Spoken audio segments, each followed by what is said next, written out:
Okay, good morning, good afternoon, good evening, wherever you are in the world. This is Grant Cameron, and this is the Paranormal UFO Consciousness Podcast. And I am in a new location now. I'm now in just outside of Vancouver, Canada, which is where God comes to vacation. I live on top of a hill now. I used to live in the flat prairies. And this is supposedly the seventh most popular place in the world to live, but it's extremely expensive. And I'm joined by a guest just south of me in, I think, Oregon today. I consider her the expert in the world on telepathy. And as we may get into this in this discussion, there's been a bit of a revolution in this field. And I think this may be like the Rosetta Stone that is going to sort of change everything because everything has sort of changed in the last number of years in terms of proving this. So my guest today is Dr. Diane Hennacy Powell, who has been working on this for a lot of years. I had a consciousness download experience in 2012 that moved me from the UFO nuts and bolts stuff to almost straight consciousness. That I realized I've been told this has got to do with consciousness. And I started on that road. And a few months after that, I met Diane Hennacy Powell at a very mysterious sort of event called The Gathering in Philadelphia. So I was primed and ready to listen to what she was saying, and I've listened to all her interviews, and I'm extremely proud to actually get to interview her and ask her questions about her career and what she's established, which I think is extremely important. So welcome, Diane, and I really appreciate your allowing me to have this conversation with you. Oh, thank you. It's a pleasure to be here. Yeah. So let's get into we had a guy who sort of came out of the blue after I talked to you about the interview out of McGill University where Mario Beauregard had his experience of sort of being ostracized for his work on paranormal and telepathy, and also the place where MK Ultra started. And this guy had his master's degree, and he sort of brought up the fact that he challenged some of your stuff that we'll get into, your counter explanations. But go through your background a little bit as to what you are. You're not just somebody who fell out of a coconut tree. Explain who you are and your background in terms of the telepathy, and then the experience that got you going. This woman in the hospital that sort of moved you from one position to another on this subject. Okay. Well, I first of all, I grew up in a family in which science was really my religion growing up. My father was an atheist and he had graduate degrees in three different branches of science. And so my earliest memories were at Hanford, where he was doing research on plutonium and showing the detrimental effects that it had on wildlife. And his work helped to end some of the testing that was being done back in the 50s. And he gave us science kits as a kid, and I really was very curious about the world around me. And when I went to undergraduate school at Ohio State, there wasn't yet a field called neuroscience, but there were people who were essentially doing neuroscience. And so I sort of patched together a curriculum for myself that included courses in physiological psychology and biophysics and behavioral um, uh, studies of animals, worked in various neuroscience labs, doing traditional neuroscience, recording axon potentials from crayfish axons, that sort of thing. And decided to go to medical school because what I was really most interested in was human consciousness instead of going to graduate school because I didn't want to do research on animals. And I really thought that we really needed to understand people and consciousness and behavior in particular. And my initial intention was to become a neurosurgeon, but where I trained at Johns Hopkins, went to medical school and trained at Johns Hopkins, there was a neurologist who was in charge of psychiatry there. And so I studied psychiatry really from a very biomedical model and was fully immersed in the material view of the brain and consciousness and really working towards trying to understand what how the brain created consciousness and understanding it through looking at these various people that had these quirky syndromes where they would have a stroke or a tumor somewhere that would cause them to experience reality in a way that was very different from everyone else. And similarly, in psychiatry, you're exploring the worlds, the inner worlds of people that see things that we don't see and hear things that we don't see. And psychiatrists label those hallucinations. So with that background, after leaving Johns Hopkins, I took a position at Harvard, and I was working on the consultation liaison service. And I met a patient who wanted to sign out against medical advice. She had been admitted the night before after a suspected heart attack. And at that time, it really couldn't be dismissed as easily as it can today, because back then we were reliant upon blood tests that took a day or two, usually 2 days to come back. And she wanted to leave the hospital against medical advice, but she was also claiming to be psychic and to know that the test would come back normal. And she was seeing ghosts and wanted to leave. And you just can't leave the hospital against medical advice if you're thought to be mentally ill. So I was brought in to assess her and to basically fill out the paperwork that could retain her until we knew what her medical condition was. When I went in to see her, she told me that she was psychic, and she told me everything that she had said to the staff. And although when I heard it, I thought, okay, this woman probably has schizophrenia or bipolar disorder or something like that. But I really wanted to engage her and get her to agree to stay rather than to force her to stay by signing the paperwork. And so I said, well, can we talk? And sat down with her, and she said, yeah. And she said, and she explained to me that she was psychic because she was born with a caul over her face, and it's the afterbirth. And it usually causes a hypoxia, which can then cause people to have, various syndromes. And so I was thinking, oh, okay, so she's somebody who had hypoxia at birth, and then the next thing she said was, and I don't make a living being a psychic. It's just who I am, and I just do this for friends. But she said, I'm really getting a good reading on you. Do you mind if I share you what I see? And I said, sure, go ahead. And then the first thing that she said to me was, your husband's a chemist. And my husband was a MD and a biochemist. And I was like, oh, okay, that's interesting. And then she said, and he's applying for a job right now in 2 different cities. And he was. He was applying for a postdoctorate after doing his training in internal medicine. And I thought, well, this is very interesting. And I said, well, what city do you think that he's going to end up in? She said, well, in his heart of hearts, he wants to go to one city, but you'll end up in the other one. And I knew in his heart of hearts, he wanted to go back to Baltimore, where he was 13th generation Baltimorean, was even born at Johns Hopkins Hospital where we met. So I knew that's where he really wanted to go. And that was one of the places that he was applying to.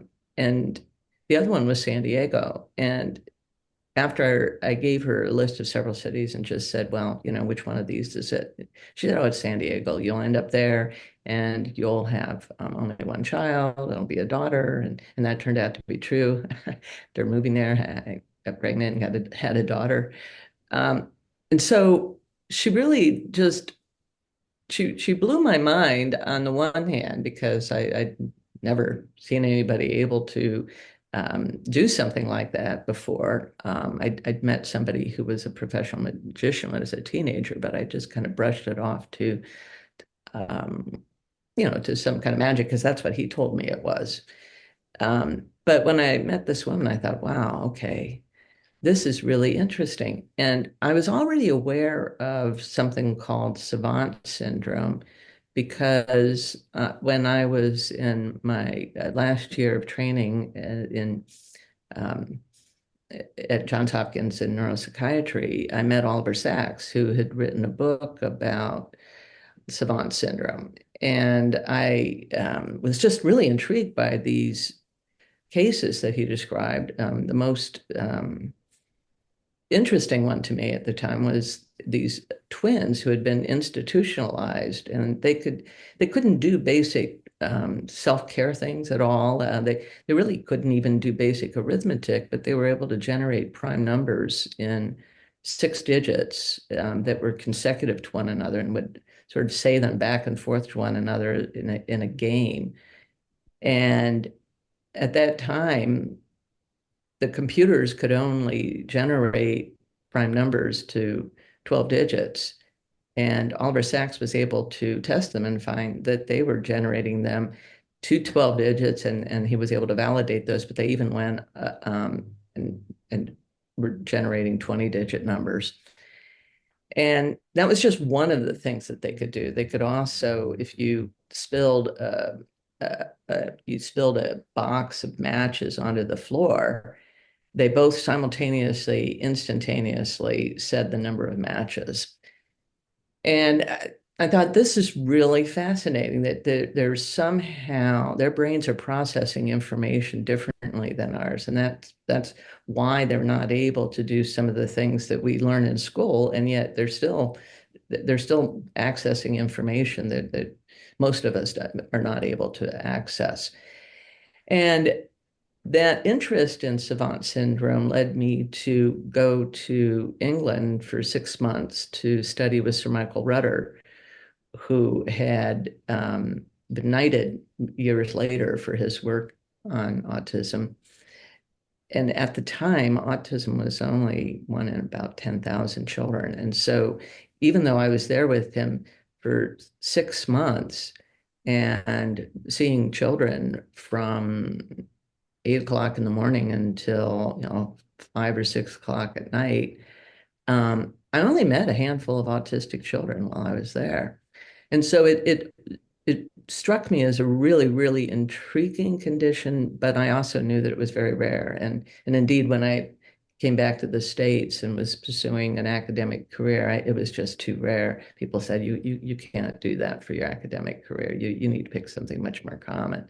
And so I focused more on conditions that you find in the adult population, neurodegenerative disorders. Now the numbers, so go through the numbers, how it has increased in terms of autism. Well, depending upon who you listen to, the numbers are, I'd say the general consensus, it's around 1 in 36 children now. And in some places, it's even higher in California. It's more like 1 in 22. And something that's important to understand is that these numbers are really behind the times because the way that the CDC counts the incidence of it is that they're looking at it in 8-year-olds because they realize that by the age of 8, they will have had the diagnosis made if they're going to have that diagnosis. And so what that implies is that the incidence of those children being born today is even higher. Wow. And you came up a number of years ago, you came up with the theory where you actually put it on your website where you said that you predicted that these very high performing autistic children who are able to do things has to do with the right brain. Can you talk about right brain, left brain in terms of how it deals with savant syndrome and with these now telepathic kids that you started looking at? So in my book, The ESP Enigma, I go into this in great detail if anybody wants to learn more about it, because this is something that I've been aware of for over 20 years. And that is that um, you can think of the brain as having two basic modes of operation. There's the mode of operation when we're in this, what we call like a waking reality, what you and I are in right now. And then there's the mode that we experience when we're in dreaming sleep. And when we're in that dreaming sleep, we're able to have psychic experiences sometimes that normally we wouldn't have. For example, there are a lot of people who report having dreams that are precognitive or dreams that are telepathic, particularly something like some kind of contact with somebody at the time they die. If they might be somewhere else and die in the middle of the night while you're dreaming, and you pick it up in your dream.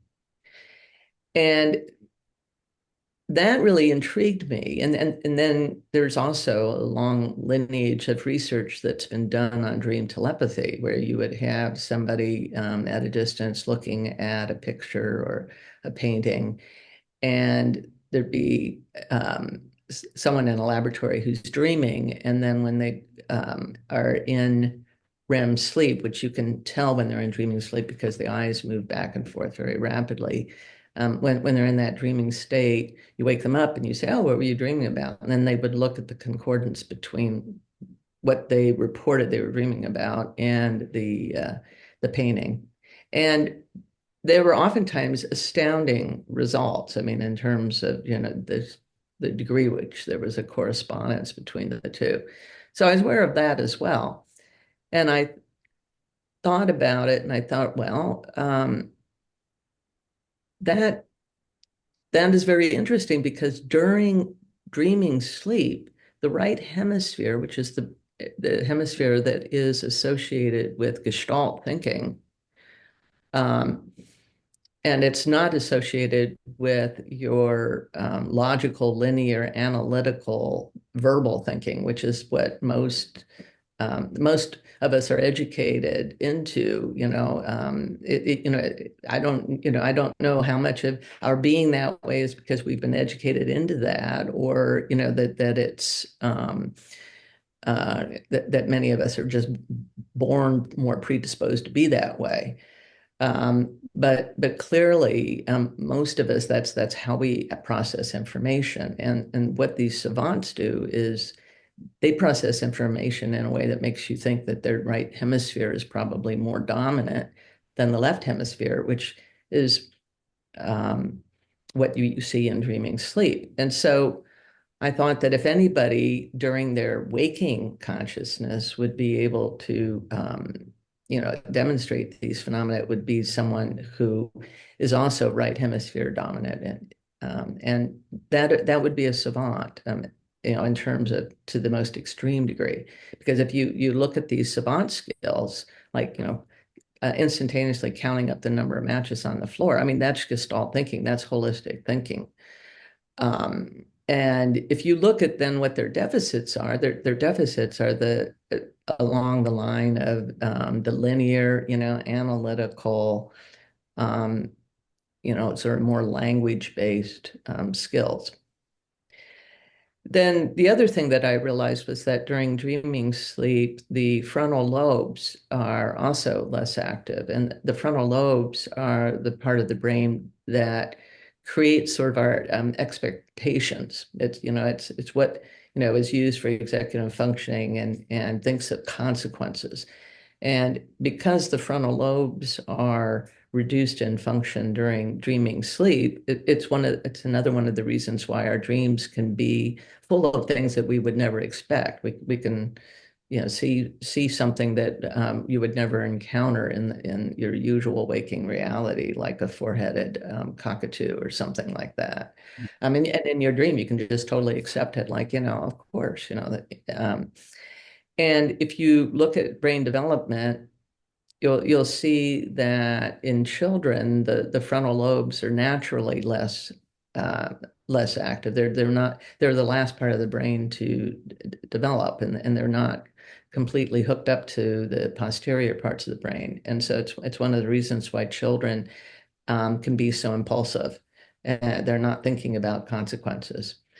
But it can also be one of the reasons why they also can live in this sort of magical world where, and I'm using the word magical in a positive way, where it's just like where, everything is possible, and they'll report things that you just think, oh, honey, that couldn't have happened. Oh, yes, it did, and so that sort of magical world.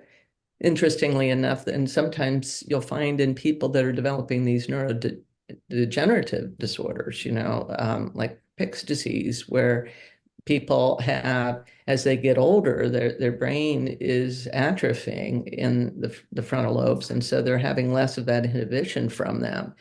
And that's another condition in which you can get an acquired savant syndrome. There are people who don't have what you think of as savant skills who can acquire them from a head injury or being struck by lightning or electrocuted by, wires. And um, and so you have these people that weren't born with autism, but they have savant syndrome because something happened to them, and all of a sudden it's like uncovered these skills that they didn't have before, in music, art, but even things like mathematics. Mhm. And you have the sort of like a spectrum. So you had the nonverbal you assumed would be the best because it's almost like the whole thing's shut down and that there's no noise in the signal, I think. And in terms of that, would you go to the idea that everything is in a field? Like if you look at George Finn from New York when he's on 60 Minutes, where they're asking him all these dates and stuff, and then they ask him what's 2 times 3, and he can't answer it, and 5 times 7 and stuff like that. But it's almost like when I see the savant thing, I can't figure out why people don't find it more fascinating. Is like, where do you think they're getting this stuff? The guy's not calculating. It's very evident. And the idea of this field that these people are able to sort of shut this down, go in the field, pick stuff out, almost like, some people with near-death experiences, like um, uh, well, in the UFO thing, it's 40%. And if you look at Nick Cook, who wrote the book Hunt for Zero Point, he talks about this experience with his wife when the mother dies, and she gets up and says, "Over there, everything's perfect," and goes walking out of the room. And he goes, "What are you talking about?" And he goes and she said, "Why weren't you there?" And he said, "Well, where was I where?" Well, I was in this field and I knew the answer to everything in the universe. I wasn't allowed to bring it back. And I realized that everything was perfect. So this idea that there's a field, would you go along with that idea that they're pulling it out of something rather than calculating it? Yeah, I would. I mean, and just to finish the point that I was making before is that these children who are nonverbal, what they have is an expressive aphasia. Okay, that's the reason why they still are able to access they're able to understand language because the part of the brain that's involved in understanding language, Wernicke's area, is still intact, but the area that is involved in expression of language is not intact.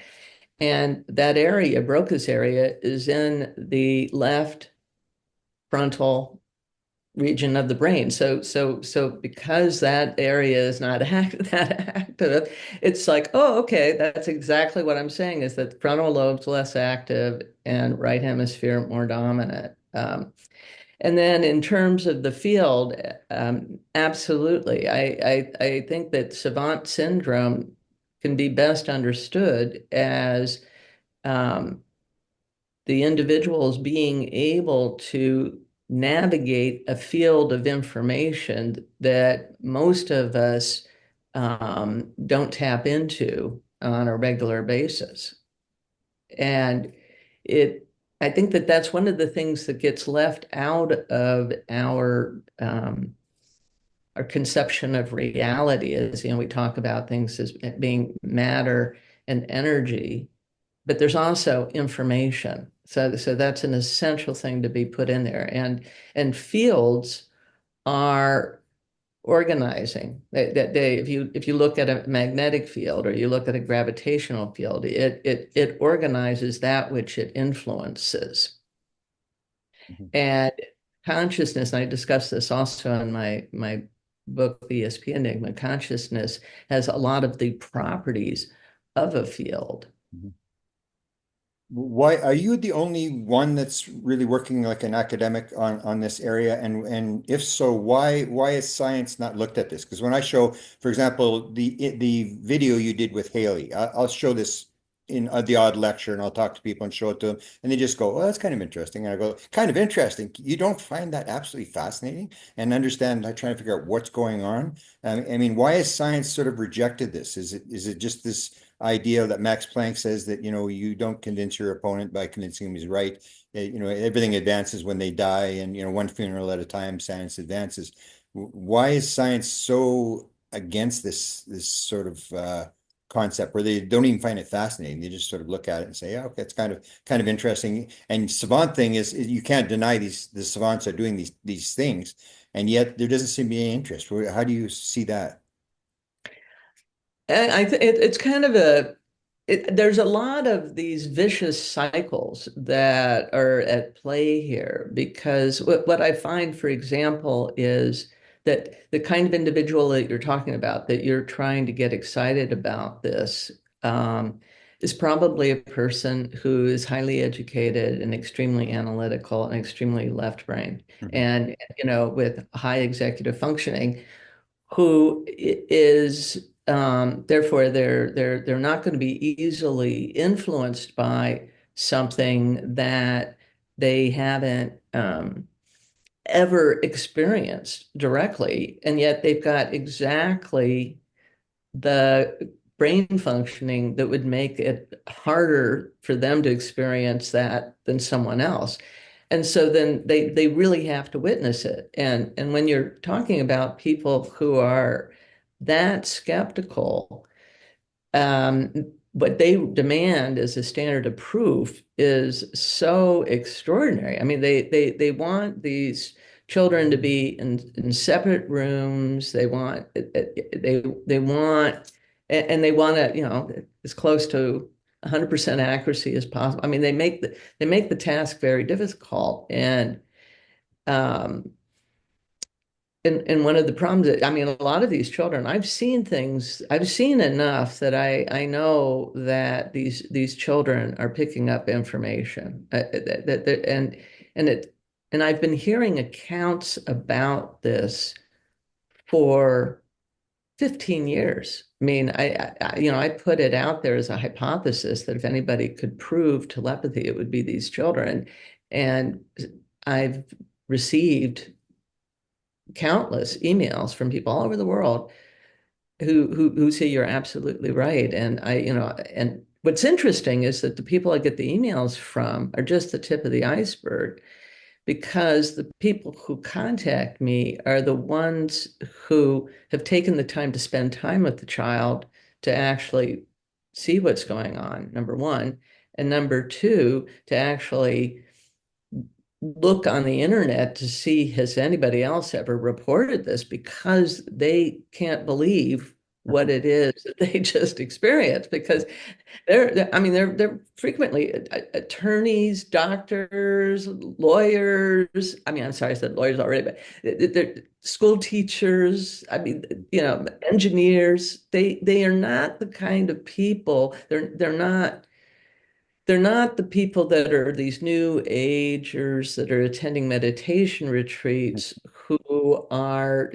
open to this kind of thing already and just think, oh yeah, oh look at, I have a indigo child, and isn't this lovely? That the people who contact me are the ones that are just shocked and don't know what to do with it. And and then oftentimes their child is so psychic that it creates problems, because the child has a lot of fear generated as a result of some of the things that they know, or they just that it makes it very hard for them to function, and the parents want them to have a life. They worry about what's going to happen to their child after they're no longer around. Yeah, and I guess you have this situation where I think there was the one where they actually did an exorcism where we want it to be anything but this. This can't be true, and they start looking for alternatives. And when they run out, I guess that's when they come to you, when they've sort of exhausted all the possible explanations when they're looking at it. And that's, I guess, what it comes down to: belief versus knowing. When you see it and it's happening to you, then the whole game changes. Well, it's yeah, I would say a lot of the parents who've contacted me also, though, see, this is just such a blessing. I mean, that it's really transformed them, and they really are very protective of their child, and they really, the ones who are willing to be part of the documentary are the ones who really feel that this model, that what we're being taught in our educational system about Now, what reality is so toxic that we really need to get a paradigm shift to occur. So they've heard me talk about the fact that we do need a paradigm shift, that the materialist paradigm is just um, it's very, very flawed. I mean, we do not have a paradigm that explains how consciousness could be created by the brain. That's why people talk about the hard problem of consciousness. And yet, that's one of those tenets that you cannot challenge. It's like, oh, well, we don't know how it happens. I mean, we don't really have evidence of it. We just know that it does. And that is the materialist model for brain function. And then, oh, well, we also have to throw out all of these phenomena that don't fit neatly into that model and label them, impossible and pseudoscience if you have somebody like me, who dares to study them. And so many people are concerned about their livelihoods, their reputations, they know that how this would be considered in their academic institution, and they don't want to get involved. They know it is a career killer. And so I'm just different in terms of my willingness to forgo those things for the sake of science, because I really feel that science is not going to advance if we succumb to that kind of bullying.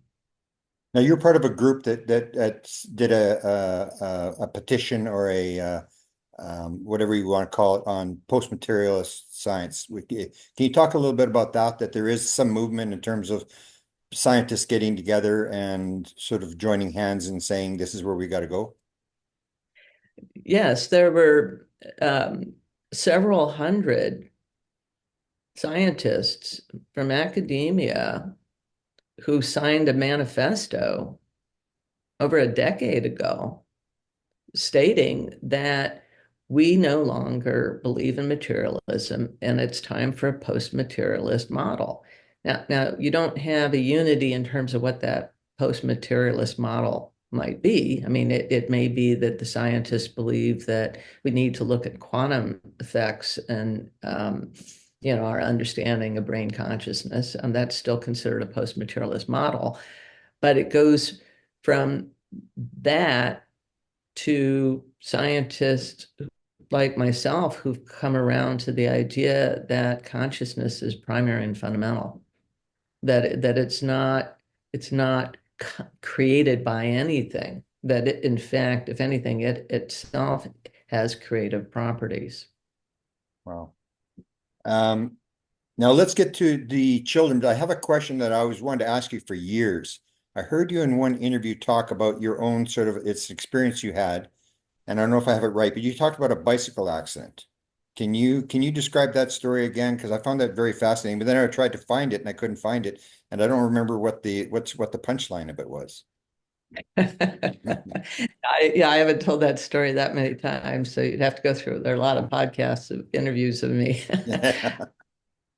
Yeah, so when I was applying to medical school, um, I was taking a lot of advanced math, despite the fact I was applying to medical school, just because I love math. I was gifted at math as a kid, and it for me created a really an ordered way of looking at things.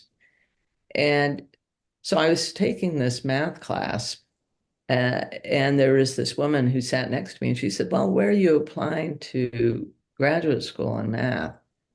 And I said, "Well, I'm not applying to graduate school in math, and I'm going to become a medical doctor." And she said, "You're going to medical school?" She said, "You're throwing away God's gift to you. You're so gifted in math." She's like, "How could you do that?" And I looked at her because, I mean, as I said earlier in this interview, I was raised by a father who was a scientist. He's the one who taught me algebra when I was 7 years old. And so I thought all scientists and mathematicians were atheists, And so I looked at her and I said, "You got this far in math and you believe in God?" And she looked at me and she said, "You've gotten this far in math and you don't." And I thought, and so I had this conversation with her, and I said, "Oh, I wish I believed in God. I mean, it's not easy being an atheist, but there's just no way that you can't go from. I mean, it's in every fiber of my being from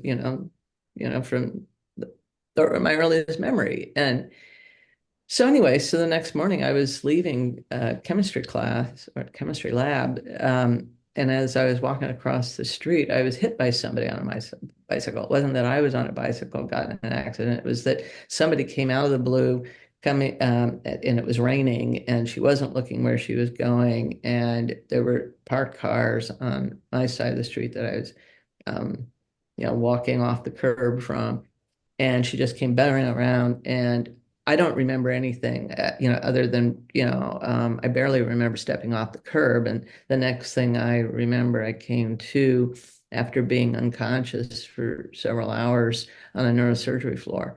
And when I came to, I saw these neurosurgeons, hovering over me, and I thought I was dreaming that I was a patient because I was applying to medical school to become a neurosurgeon. And I had this big smile on my face, and I was just like, "Oh wow, what a cool dream!" And they're like, "This is not a dream." And so they kept me in the hospital for observation, and I just didn't feel the same, and I couldn't put my finger on what to label this feeling that I had. And then I said to myself, I was like, "Oh, I'm sitting there in this hospital bed, and I'm like, oh gosh, what is it? Something's different. Something's different." And I said, it's like I believe in God. It's like I don't know how it is, because I was like, but it's like I know God exists, but how can I know God exists? And I was like, and then I remembered that the night before was when I actually said, "I wish God exists." And I was like, "What?" And to me, and to anyone who knew me, they just thought, "Well, Diane's just, going through her thing, and she was in a severe accident, and this will fade away." And it didn't fade away. I mean, I even along with them thought that it could fade away, and it didn't fade away.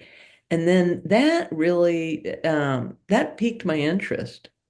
And so, combined with what happened when I was at Harvard, and I met that patient who did the reading on me, I just said, "Okay, I need to understand these kind of things." And so I went to a conference, and at the conference, it was a conference on consciousness, and had some people there who were doing parapsychological research. So two of the people that I met there were Gary Schwartz, who was presenting his research on mediumship, and another person was Phyllis Atwater, who was presenting her research on near-death experiences.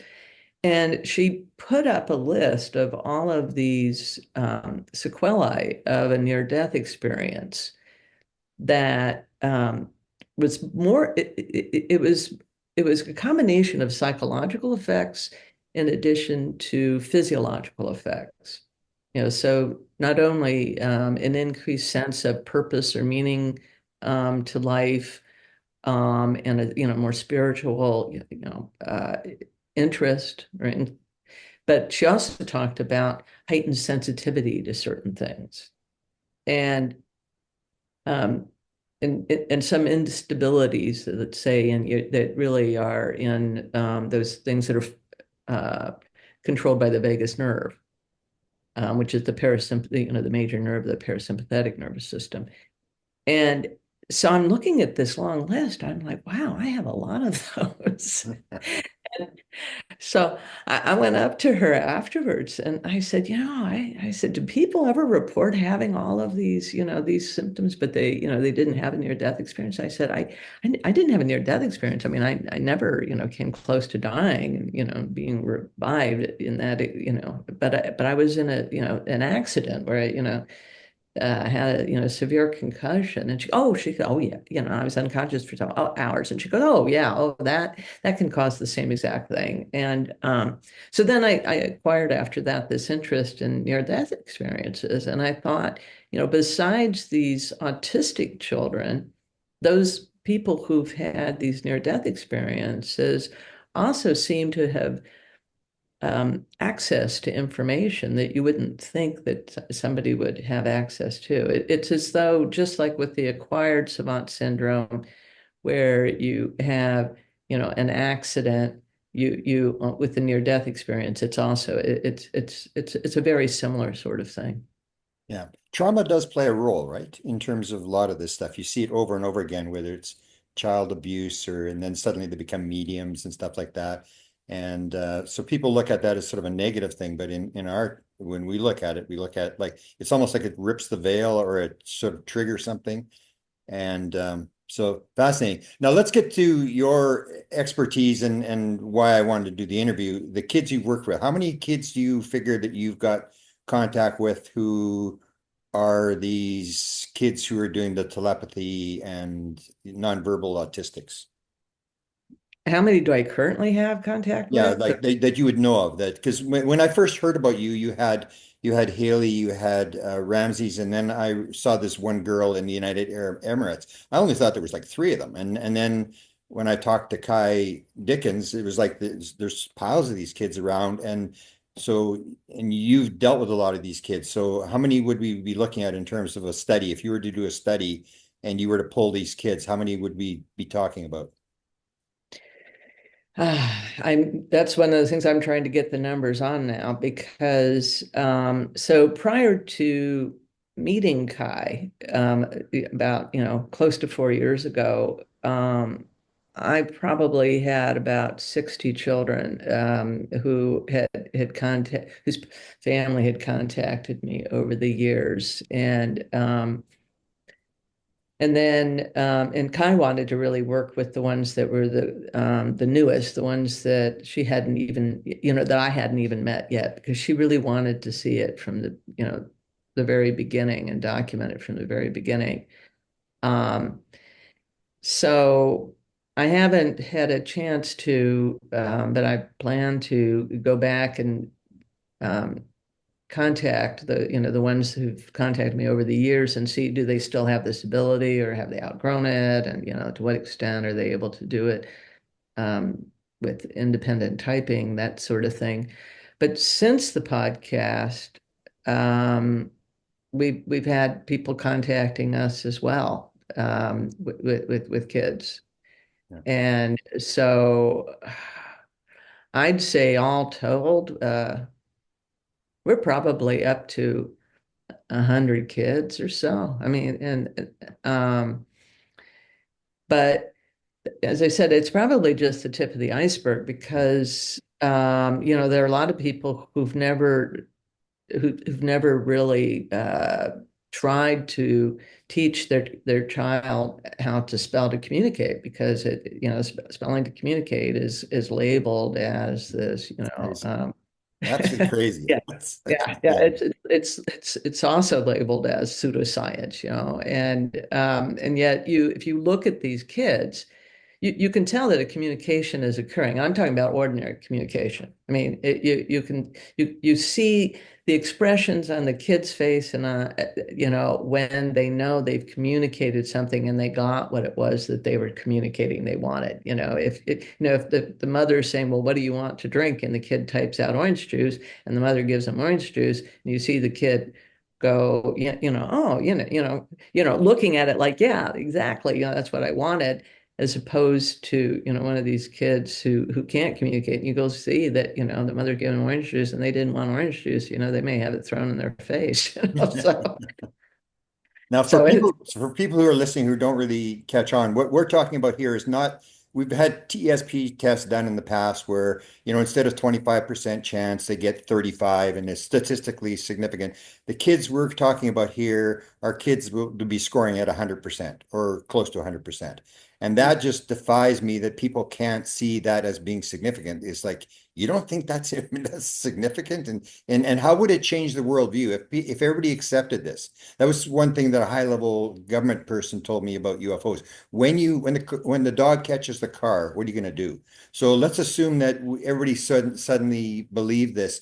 How would it change the world? To me, it's like it just flips everything upside down in terms of if this non-local ability exists, plus all the other abilities that you can maybe mention that they have, like languages and talking to dead people and precognition and stuff like that. But how do you think this would change the world if this was known that this actually did exist? Oh, huge impact, Yeah. huge impact. Because I think that, first of all, I mean, if you look at the comments that people are posting online in regards to the telepathy tapes, Well, you'll see that it's already transforming people's lives. There's a thing now where people will say pre-TT and post-TT, meaning who they were, how they thought before they heard the telepathy tapes, and now how they think. And so it's waking people up to a greater reality. And then when you start to realize that there's more to reality than what we've been taught, and that we have far greater potential than what we've been taught, then you have people who are no longer wanting to engage in um, just pure escapism. That the world becomes one that they realize that they can participate in a co-creation of what they actually experience. So that's profound. And there was even somebody who said that they were suicidal before they listened to the telepathy tapes, and it gave them a reason to live. It just totally changed things. Um, so that's number one. But number two, the my intention is to not only get the ideal experiments for people that to bring on board more and more people that want to see that science, and more and more people that are still very skeptical. My intention is also to help people to evolve their own consciousness so that they can start having some experiences themselves, and and also to help these kids so that they have more control over it, so that there's an ability to turn it on and off if they want. So I want to really understand the phenomena so that it's something that becomes just another skill that we as humans have that can enable us to be more respectful of one another, more respectful of this planet we inhabit, and to not be operating so much out of fear, because so much of what you see is driving people's behavior is conditioned responses, and a lot of that conditioned responses is due to fear, and they're locked into a very toxic worldview that makes them feel hopeless, and that's very disempowering, and so empowering people with a more positive and loving message can practically move mountains. now these kids don't some of them, I was trying to find a quote. Didn't one of the kids say, "We're here to help you"? Because people would say, "Oh, these poor kids, they can't talk," and they say, "There's nothing wrong with us. We don't want to be cured." This is something that they have this sort of mission idea that they're here to do something. Have you heard that a lot? I have heard that a lot. Yes, absolutely. And I think that's another reason, because this is more than just telepathy. Yeah, a lot of these kids really are very, very highly evolved in their consciousness.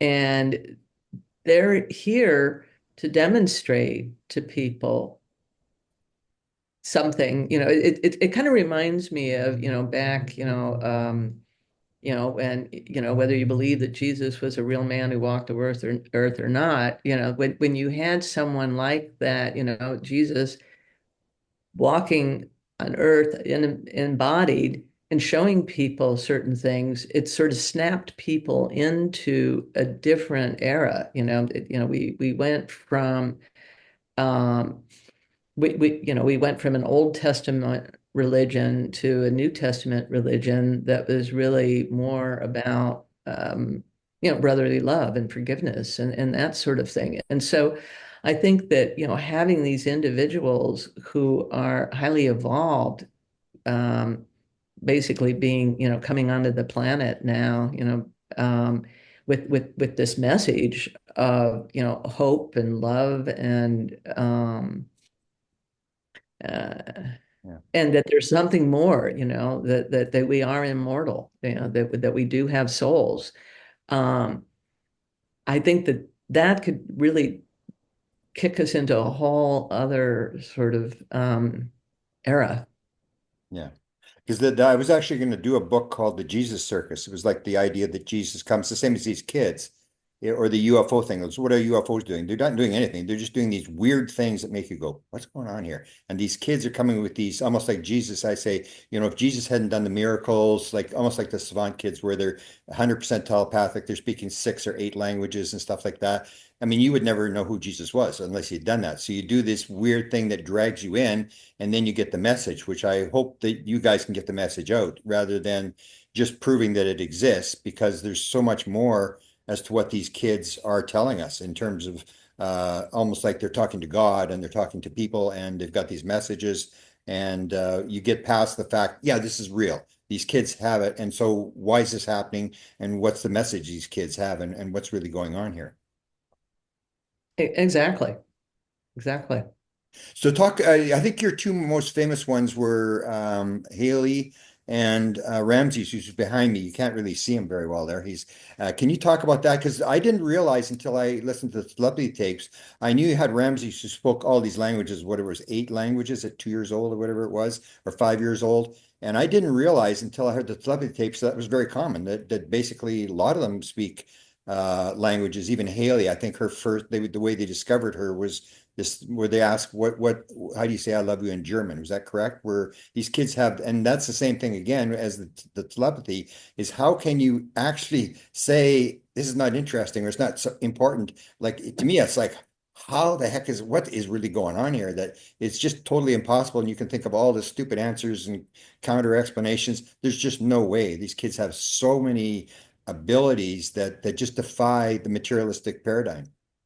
Yeah, absolutely. I mean, Ramses, yeah, I mean, he was somebody who was telepathic and could speak, yeah, and a video about him that was created by a German film crew, it's had over 9 million views. Wow. And that was, gosh, that was, you know, 9 years ago or so. And it got most of those views, very early on. And I thought, well, I had a lot of the same reaction that you're having, is of, okay, why aren't people, why is it that nobody's contacting me saying, Dr. Powell, this is amazing.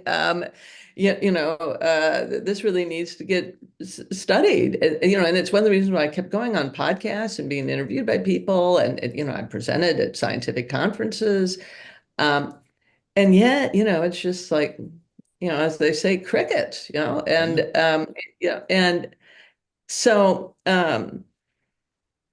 yeah, it's just amazing. But Ramses, one of the points I want to make is that the languages that he was, speaking and writing, were very, I mean, they were very different from one another. These are difficult languages to acquire. I mean, Japanese, Russian, Hebrew, Arabic, wasn't it? Sanskrit, Yeah. Arabic. Yeah. It's incredible. Yeah.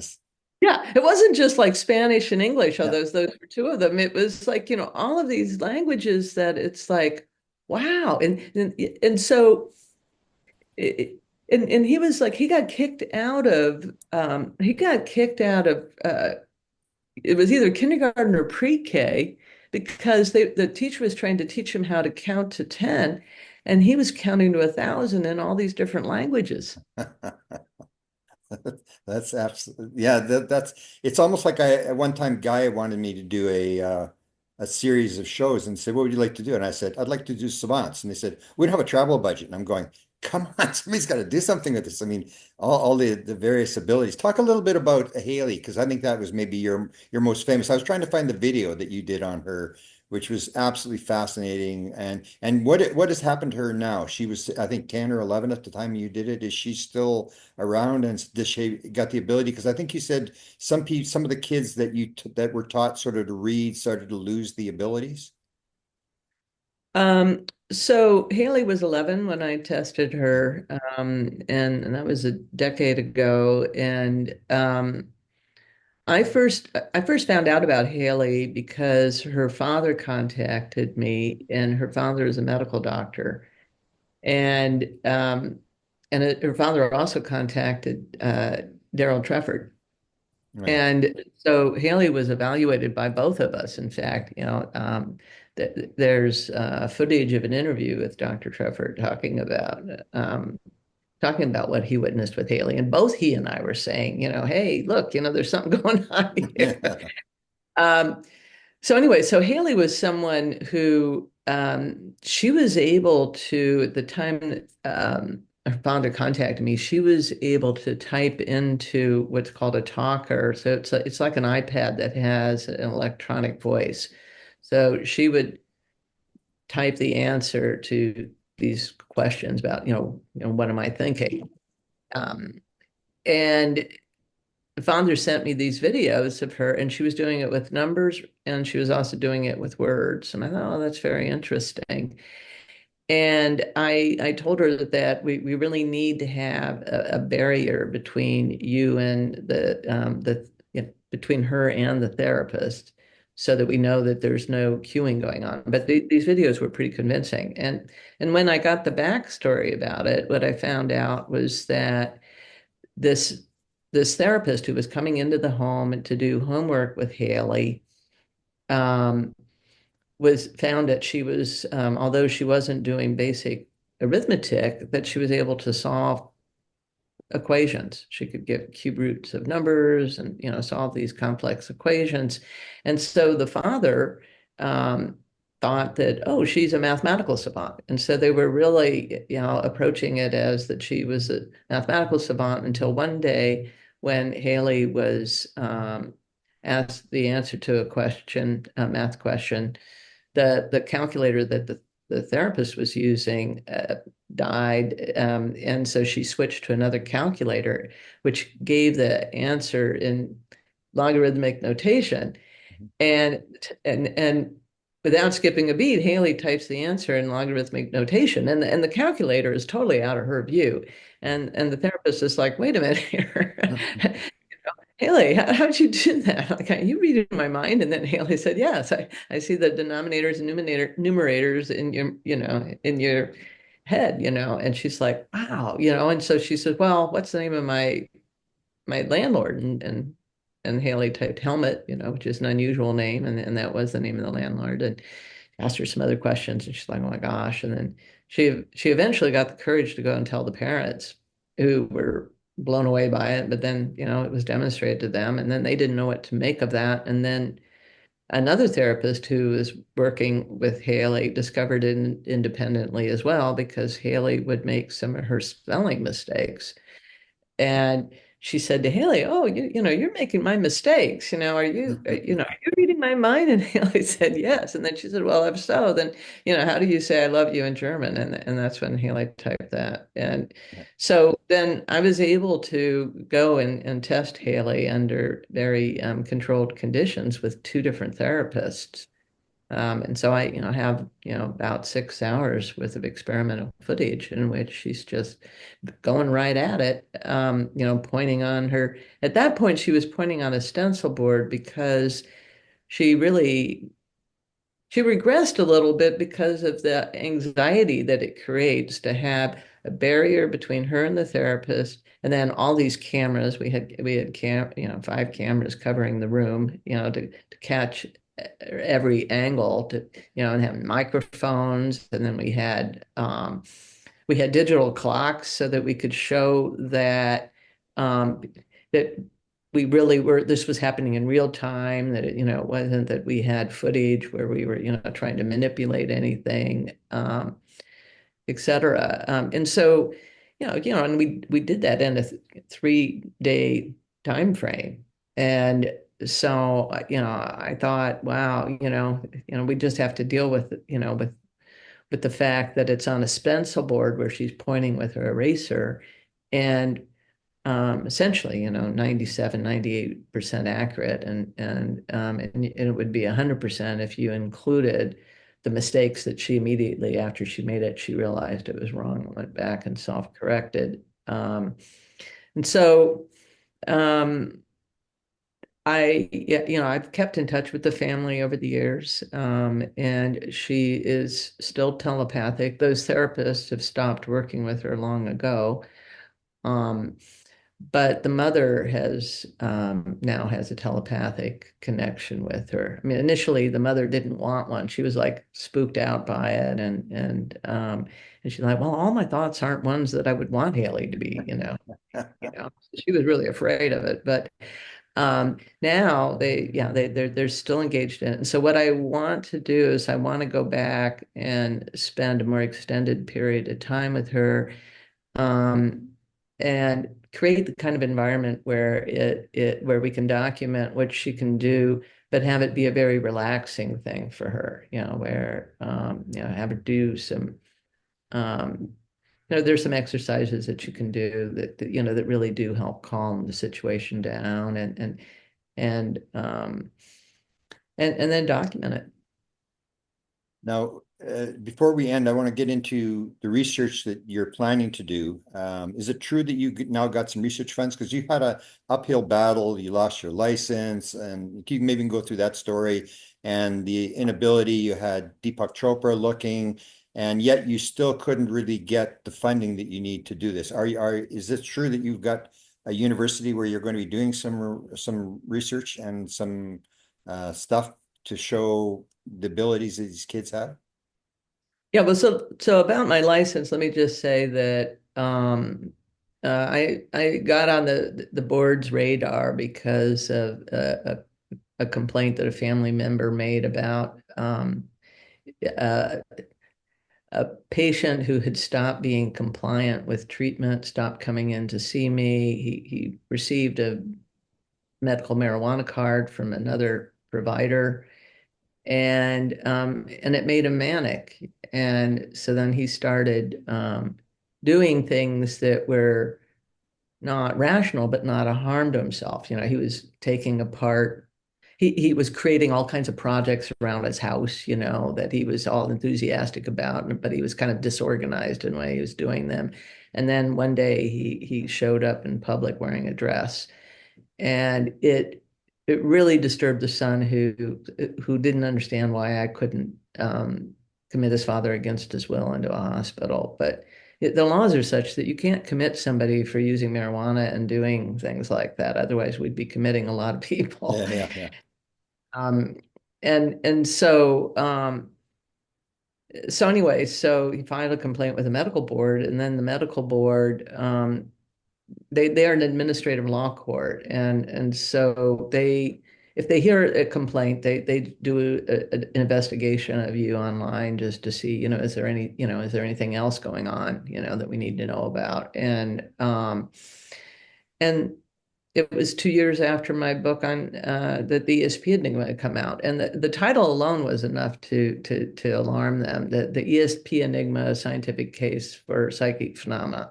This is like, oh my gosh, here we have a psychiatrist who A thinks witch.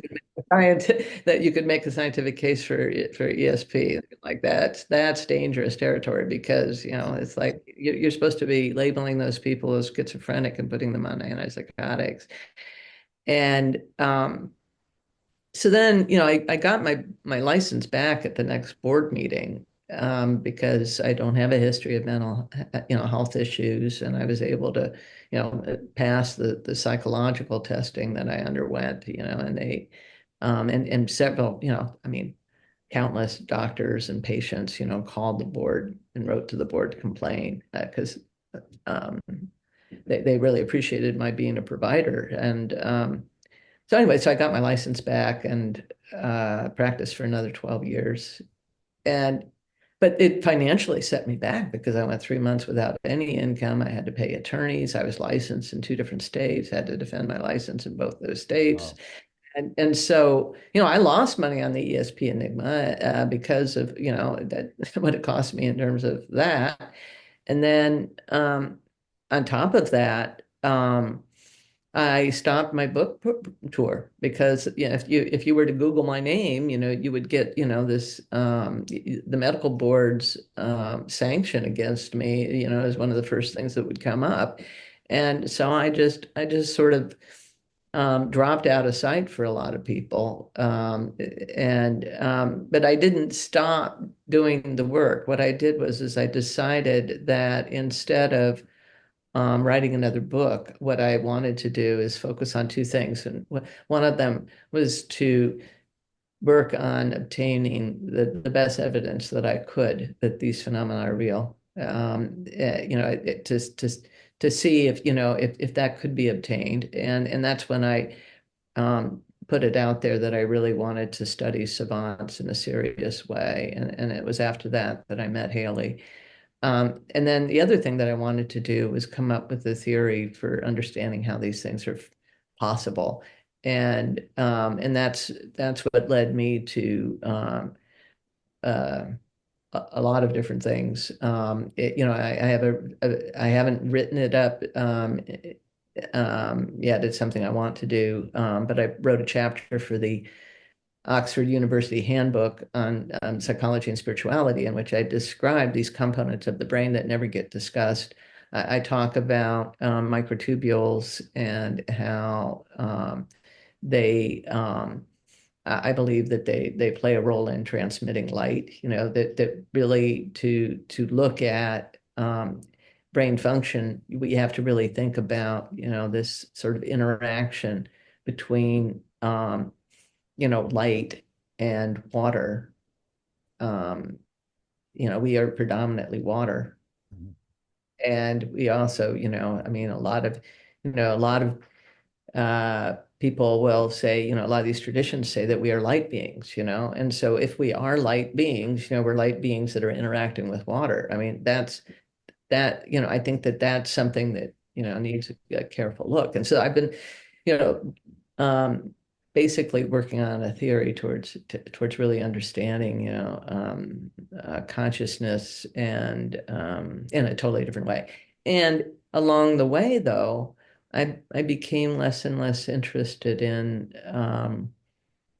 the brain functioning, and more interested in this model that really is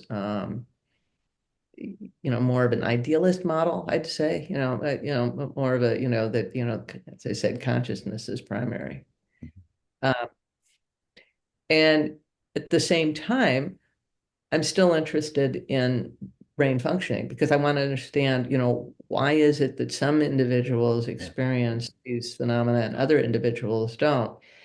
And so I have several people who have approached me and who've said that they're very interested in supporting my research now. They want me to write up a proposal, and so that's what I'm doing. Now is working out a budget, trying to find out how many of these kids there are, and um, designing experiments, that sort of thing.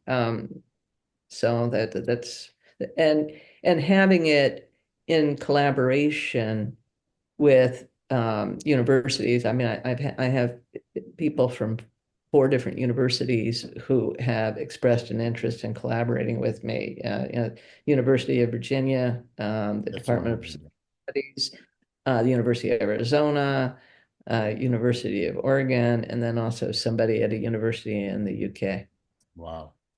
Well, I hope this moves along. And you mentioned a documentary where people get to see these kids, because it's one thing for you and I to talk about it, but when you actually see this going on, it's just like your mouth just hangs open. You just can't believe this is actually going on. So is there a documentary? I guess you got the funding that has to be done there as well, so that this comes out so people can see this.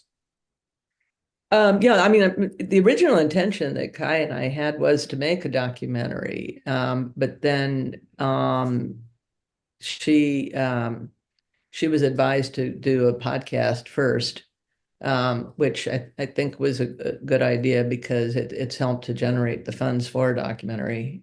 And we don't have complete funding, but we're about 80% there, I think, the last time I spoke with her. So we've got enough funding that we can start working on the documentary. And what we're working towards is a feature film that would then go to the various film festivals and have impact campaigns attached to it. And then um, also be streamed live, for other people to see as well. Yeah, and I think that will raise the consciousness. I guess it's like everything else. It moves, slowly, and then it suddenly happens, and then it's like gay marriage. When did that happen? You go, oh, I don't know. It's like it just happens, and everybody doesn't even remember when it happened. So I hope that it all works out well with you, and I hope you can sort of put up some. Maybe you can tell where you get your people can contact you, and I hope you could put up the Haley video or some of the stuff is again, because that was fascinating, and I couldn't find it, and I think that's something that people might want to link into. That when you see these kids, some of the tape that you've got, it's just absolutely the one you put up was spectacular, where she's doing that mathematical thing, and it's like 18 numbers, and she every single one she's tapping, and she gets them all right. That I hope you can put that stuff. But what's your website, and how can people contact you if they have a child or if they want to help you with your research? So they can find me at DRDIANEHENNACY.com. And I have a newsletter they can sign up for. They can order my book. My book's out of print. I own all of the existing copies. So if you want a signed copy, come to me. Um,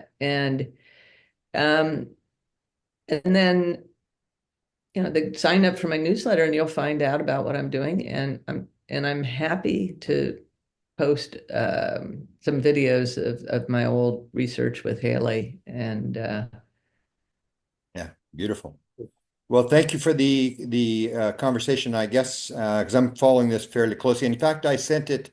I don't know what kind of context you got. I sent it to all the top people in ufology, and I know them all. And some of these people did remote viewing and telepathy tests and stuff like that. And I got some stuff where they said, "Oh, I'm following it closely. I'm very interested, and I'm following it very closely." But beyond that, it was sort of like that's what sort of uh, makes me wonder, like these people are in the field, and it's almost like they're ready to say, "Have you got another UFO video? You've seen any videos?" Like it's like, come on, it's like it would upset the whole UFO world as well, in terms of the fact that now, like I wrote the book about the people who saw the craft, 36 people, and they all claim to do it with the mind.